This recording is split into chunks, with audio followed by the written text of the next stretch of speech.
আমার এখনো মনে আছে যে আমি আমার স্ত্রীকে নিয়ে রাস্তায় রাস্তায় বাড়ি ভাড়া খুঁজতাম এক সময়।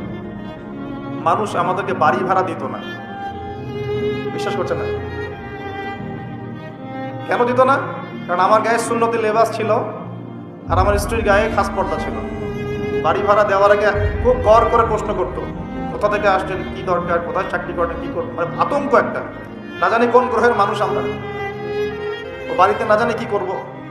এই যে একটা ভাইব ছড়িয়ে দেওয়া হয়েছে সমাজের মধ্যে, দাড়ি, টুপি, পাগড়ি, জুব্বা, বোরখা, এগুলোর দিকে মানুষ যে একটা সন্দেহের চোখে তাকাচ্ছে, এই যে একটা ফ্লো, একটা ভাইব সৃষ্টি করা হয়েছে, আপনাদের কি মনে হয় না এটা ইসলামের বিরুদ্ধে চক্রান্ত হচ্ছে?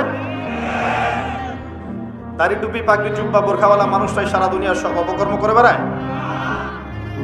এই সারা দুনিয়াতে যে সমকামিতা চলছে এখন, সমকামিতা বোঝেন কিনা? ছেলে ছেলের সাথে জেনা করতেছে, নাউজুবিল্লাহ, আর মেয়ে